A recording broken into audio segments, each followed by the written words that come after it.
Hello everybody, welcome to the Ultimate Scouting Show. Thank you guys for joining me. Today we have week 11 power rankings, going through all 32 teams here, kind of seeing where they are at this point in the season. Let's hop right on into these things. At number 32, we have the Houston Texans staying in that spot. You lose to the New York Giants. This team just doesn't look very inspiring right now. They just couldn't get anything really going offensively. Davis Mills does not look like he can be the future of this team. And the coaching staff just really isn't super inspiring either. This team doesn't seem to be going anywhere and are favorites to end up with that #1 pick in the draft this year. At number 31, we have the Carolina Panthers. The Panthers did actually win this week on Thursday Night Football against the Falcons. That was a big win for them, but this is just kind of a team that I still don't really believe in the direction of at least Steve Wilks and PJ Walker, and I don't think those guys are going to be there long-term for this team. It was a good win, but ultimately, it may hurt you in the long run due to draft position. I am going to have them at number 31 here, still one of the worst teams in the NFL. At number 30, we have the Raiders. The Raiders lose to the Colts, who had Jeff Saturday coaching his first game ever, really. And then Sam Ehlinger didn't play this week. It was Matt Ryan, but the Raiders just couldn't get anything going at all. This team looks absolutely broken. Josh McDaniels, I wasn't expecting him to be this bad. And there's a very real possibility that he goes one and done this year when it comes to coaching. I just don't think he has been good at all. They're going to drop to number 30. They just have been so disappointing this year. At number 29, we have the Detroit Lions. They pick up the win against the Bears here. This was a good win, and now you've won 2 in a row. This is a big win for the Lions from just a team-building perspective, just kind of a confidence boost there for Dan Campbell and this team, who really haven't seen many wins over their first couple of years here. I was really impressed by what Aiden Hutchinson was able to do in this game, and the offense was getting going a little bit more, so hopefully good signs for the Lions to come. At number 28, we have the New Orleans Saints. This team has been awful to watch. I mean, whether it's Andy Dalton or Jameis Winston, it's really bad quarterback play for now. Michael Thomas isn't in there, but this offense just cannot get going at all. Juwan Johnson has been a bright spot for this team. He's been fun to watch for them, but right now they hold the number 4 pick in the draft, and it's going to the Eagles, not them. So not great for the Saints here. At number 27, we have the Jacksonville Jaguars. They were clearly outmatched this week against the Kansas City Chiefs. Not surprising by any means. They just look like they are a year away from really being anything more than just a team learning how to win and how to develop and grow. So nothing really changing there for the Jaguars. Lawrence's development is the most important thing. Him and Christian Kirk continue to have a good connection, which is really exciting. At number 26, we have the Chicago Bears dropping down 2 spots. I have been really impressed by what Justin Fields has been able to do this past month and a half now. He's really stringing good performances together, and his legs are a serious weapon for this Bears offense. Goes over 140 yards again this week, has multiple touchdowns passing as well. He's been really improved. He needs to continue to develop as a pocket passer, but definitely great signs for the Bears moving forward. With Justin Fields, this defense and this rest of this team definitely needs to improve their talent level, though. At number 25, we have the Pittsburgh Steelers getting a big win this week, moving up 4 spots. I just think that this shows that they can be pretty decent against bad teams like the Saints. Getting TJ Watt back was a huge addition for them. He's definitely one of the best edge rushers in the NFL. That's a huge guy to get back from injury, and I think this offense moved a little bit more efficiently. The defense stood strong against a bad team. It wasn't, an impressive win, but definitely much needed for the Steelers team. At number 24, we have the Indianapolis Colts jumping up 4 spots, and they get their first win under Jeff Saturday here, who is 1-0 as a head coach at a college or pro level. And, a good game for him, but Matt Ryan plays in this one. He kind of brings some stability to this offense, and they played much better in this game. I mean, the Raiders were not a very good opponent this week, but it is good for the Colts to kind of maybe get things back on track. At number 23, we have the Denver Broncos. Once again, this offense just looks so uninspiring. They can't get anything going at all. The first quarter of this game was just a whole lot of nothing, and the Titans were able to eventually kind of pull away and put some points on the board. The Broncos defense held pretty well in this game, but this offense is absolutely inept right now. I don't know if Hackett has to go or if Russell Wilson has to go, but something on this offense is simply not working. It's all just kind of this unit, and it's now been too many weeks in a row that, I just don't think they're going to figure things out, and they just haven't been able to put good performances together on the offense side of the ball. At number 22, we have the Atlanta Falcons dropping down 3 spots. Another kind of tough loss this week. You lose to the Panthers on Thursday Night Football, and they just weren't really able to get much going in this game. Offensively, they looked kind of lost. Marcus Mariota did not have a good game. I really think that this is the time to put Desmond Ridder in. You kind of got a long week after that Thursday night game. This is a great chance to put Desmond Ridder in and see what you got in him, because right now Mariota just cannot be the future of this team. At number 21, we have the Cleveland Browns. They dropped down a spot here. They kind of got destroyed by the Dolphins. They kept it close throughout the first half of this game, but really the playmakers just opened things up for the Dolphins, and the Browns defense wasn't able to cope, really. This offense really hasn't been very explosive with Jacoby Brissett in there, and they're definitely excited to get Deshaun Watson in there after his suspension is over. At number 20, we have the LA Rams. They drop again, and now they lose Cooper Kupp, who really was the entirety of their offense. I think from, where this team is headed, they could be dropped even lower than this. I drop them down 3 spots to number 20 here, but this offense is in some serious trouble. You lose your number 1 playmaker. Your offensive line is already incredibly banged up. There's just not a whole lot to be excited about right now for the Rams. They're just tough season for them. At number 19, we have the Washington Commanders climbing up 3 spots, and another big win for the Commanders. I mean, everybody's talking about how amazing the NFC East is, and the Commanders always just are thrown at the bottom there as, oh, well, they're there too. But this team has been pretty legit the past couple of weeks, and their defense is really kind of coming into form here. I think Taylor Heinicke, though he doesn't actually really elevate this offense much, I think that he just provides a gunslinger mentality, and for some reason it has been working this past couple of weeks. I would probably put Wentz back in there if he is fully healthy, but Heinicke has done some good things, and they're on a winning streak, so that's definitely exciting for the Commanders and a team that really gets overlooked a lot this year. At number 18, we have the Cardinals. They get the win over the Rams in the backup bowl.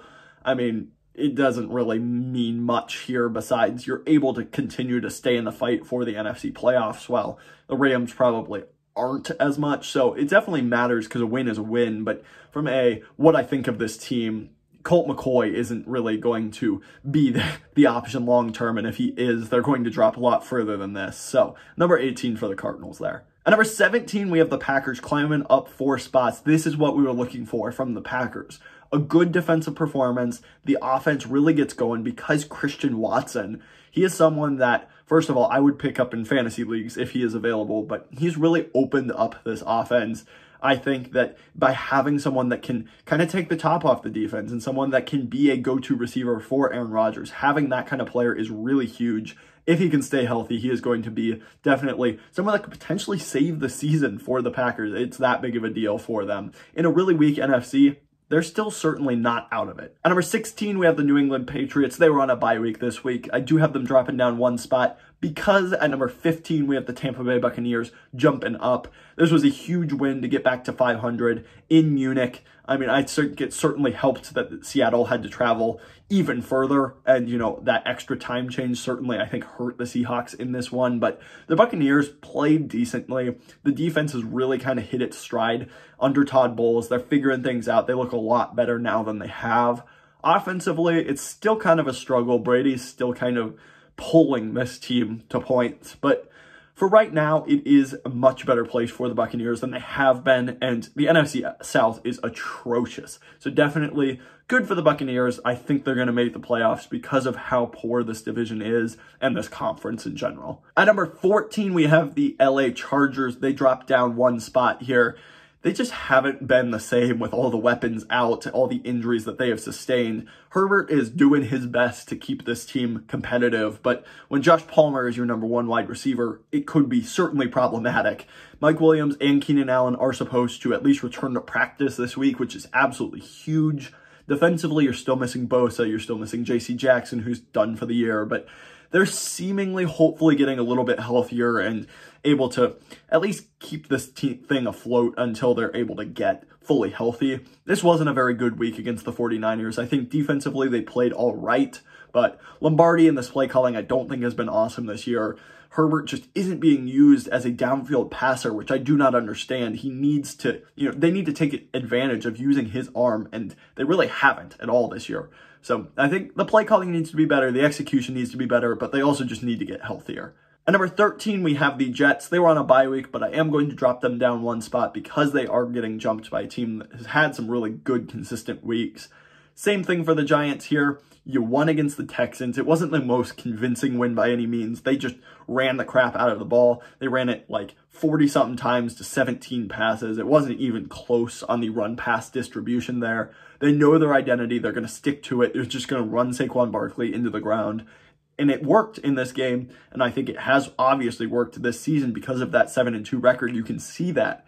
There's just, I don't know how sustainable this offense is against some really high-flying units. I really, really love the coaching on this team. Brian Daboll should be probably the coach of the year based on what he has been able to do this year, but it's been so much fun to watch. Just this team, it's the culture and the coaching and the effort, really, that's getting them all of these wins, not necessarily the talent level. Once they get some more talent on this team, they're going to be a lot of fun to watch. At number 11, we have the Seattle Seahawks.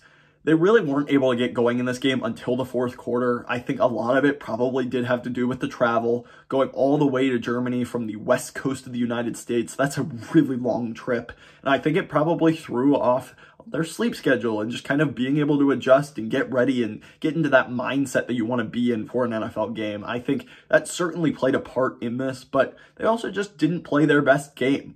I think that maybe if this game was in Seattle, they probably could have won this one, but it wasn't, and, you pick up a loss. I still think the Seahawks are a good team. Their defense is continuing to play well. Geno Smith has been so fun to watch this year. If you want to see my quarterbacks rankings video to see where Geno Smith and some of these other quarterbacks are, please check it out. I'll leave the link in the description down below. But let's hop into our top 10 teams here. At number 10, we have the Tennessee Titans moving up 4 spots. They do not win pretty. They are not necessarily a fun team to watch, but they just consistently win football games.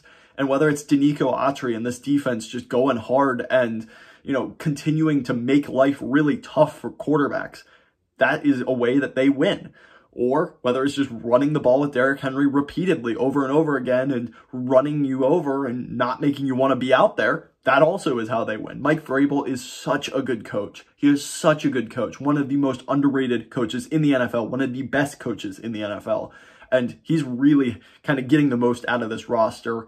And no, they don't have the most explosive or the most fun passing game by any means, but this is a good team and a team that you don't want to play against. At number 9, we have the Cincinnati Bengals. They were on a bye week this week. They have a tough second half of the schedule here. They're really going to have to bring it. They are getting some pieces back with DJ Reader coming off of IR and Jamar Chase hopefully getting healthy and will be able to be back soon. So definitely some key guys coming back for the Bengals, and hopefully they're able to really kind of elevate their play in the second half of the season. At number 8, we have the San Francisco 49ers. Sunday Night Football. They really had a nice game. Defensively, they look awesome. DeMeco Ryans does such a good job with that unit. They really kept Herbert in check and forced him into some tough throws, and they covered, Josh Palmer and the other backup wide receivers pretty well in this game. Nick Bosa continues to be an absolute dominant force.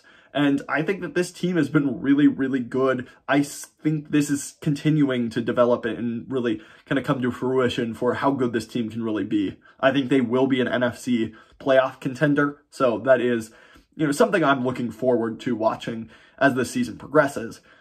They ran the ball pretty well as well. I think Jimmy G is comfortable in this offense. This is just the makings of a good team that you don't want to run into in the playoffs. At number 7, we have the Baltimore Ravens. They were on a bye week this week. They are going to drop down one spot because a team is jumping up. At number 6, we have the Dallas Cowboys. They lose to the Green Bay Packers in overtime. It wasn't their best game. CeeDee Lamb is playing well. Tony Pollard is playing really well. This offense is continuing to figure things out. Defensively, I thought Dan Quinn kind of had a bad game. I don't think that he was putting Micah Parsons in a lot of good positions in this game. He really didn't rush the passer a whole lot, and I don't know why that was. But I think that he'll bounce back, and this Dallas team is still a very good unit. It's just a really competitive NFC East, and they got to continue to keep pace. At number 5, we have the Miami Dolphins jumping up 2 spots. They beat the Baltimore Ravens, which is why I felt comfortable having them jump up here. Tua is playing the best football of his career right now. Jalen Waddle and Tyreek Hill are just amazing playmakers for him. This defense still isn't a great unit. That is kind of my one hesitation of maybe thinking that they are a true Super Bowl contender. But right now, this offense can score with the best of them. They're so much fun to watch. They've been a really good team this year and definitely a team that is on the rise. It's all about Tua staying healthy and, just getting into the playoffs and seeing what can happen from there. At number 4, we have the Buffalo Bills dropping down 2 spots. They were my number 1 team for most of the year. Last week, I dropped them to number 2, now dropped to number 4. They lose this week in a really disappointing fashion to the Vikings. I mean, this was the game of the season, no doubt about it. It was amazing to watch, but Josh Allen fumbles on his own 1-yard line on a quarterback sneak. The Vikings recover. It's a touchdown. It was just crazy scenes, and they were just like one play away from winning this game so many times, and it just didn't come to fruition. They're still a great team, but Josh Allen is making some boneheaded decisions. I mean, he now has 4 red zone turnovers in the last 2 games. He's got to clean that stuff up. He has the most turnover-worthy plays in the NFL. Gotta just limit that stuff because when he's on, he's probably the best quarterback in the NFL. But Mahomes and some of these other guys have just been more consistent. And I think Allen is a top 2 quarterback. I have him right behind Mahomes, but he's just got to cut out some of those silly mistakes that he's had. And this team will get back on track. At number 3, I have the Minnesota Vikings jumping up 1 spot here. The biggest win of the season, no doubt about it, for the Vikings. This really proves that they are one of the best teams in the NFL. They're up there with the absolute elite teams. I mean, you sit at 8-1. This has been a great season. Kevin O'Connell is probably another guy that deserves to win Coach of the Year. He's been so good, just getting the most out of this team. Jefferson, Cook, Cousins all look awesome. TJ Hawkinson looks like he was a really good addition. And this defense is playing really well. Danielle Hunter, Zadarius Smith, Eric Kendricks are all playing awesome. You got to continue to get good cornerback play. Patrick Peterson had a great game, but, Andrew Booth got to hold up a little bit better than he did. But this team is in a really good spot to really compete in the NFC, and I'm excited about their future. At number 2, I have the Philadelphia Eagles dropping down 1 spot here, which means we have a new number 1 team. The Eagles lose their first game on Monday Night Football to the Commanders. This was going to come at some point. I didn't really expect it to come against the Commanders necessarily, but undefeated seasons are just so difficult to have, to just sustain that ridiculous level of, intensity throughout a 17-game season is so hard. They do drop this one against a divisional opponent. Not ideal, but you still sit at 8-1. Jalen Hurts, didn't have his best game, but still continues to be one of the better quarterbacks in the NFL this season. I just think it's really important that they respond really well to this game. A.J. Brown hopefully is going to be fully healthy after that kind of scare, but I think that this team is really well balanced. They've got a great defense. They've got some amazing playmakers on offense, really good quarterback play. I think they'll figure it out. I'm not worried about this team by any stretch of the imagination. They're still one of the best in the NFL. At number 1, we have the Kansas City Chiefs jumping up 2 spots. They are the new number 1 team in these rankings. I just think the Chiefs have been the most consistently good. I know that they have 2 losses while a couple other teams only have 1, but I just don't think that many teams can compare with the quarterback play of Patrick Mahomes, who is playing as the best quarterback in the NFL. I think he is the MVP right now, hands down. He's just been so good. I just think that this team is gotta be Super Bowl favorites right now. I still think it's them and the Bills probably. As if I was betting who wins the Super Bowl, I think it's the Chiefs or the Bills. But the Chiefs have just looked a little bit more consistent than all these other teams at the top. They've just been so much fun to watch. Patrick Mahomes is amazing. This defense is getting great play out of Chris Jones. And, they're just a really, really difficult team to play, and they're really tough to beat. This wasn't their best week necessarily, but they just consistently look really good. That's going to do it for my Week 11 Power Rankings. If you enjoyed this video, please go ahead, hit that like button down below while you're down there. Hit that subscribe button as well. That helps me out so much. Trying to get to 100 subscribers. We're so close. So thank you so much for contributing to that. Thank you guys for watching. I really appreciate it. Have a great rest of your day. Thanks so much. Bye.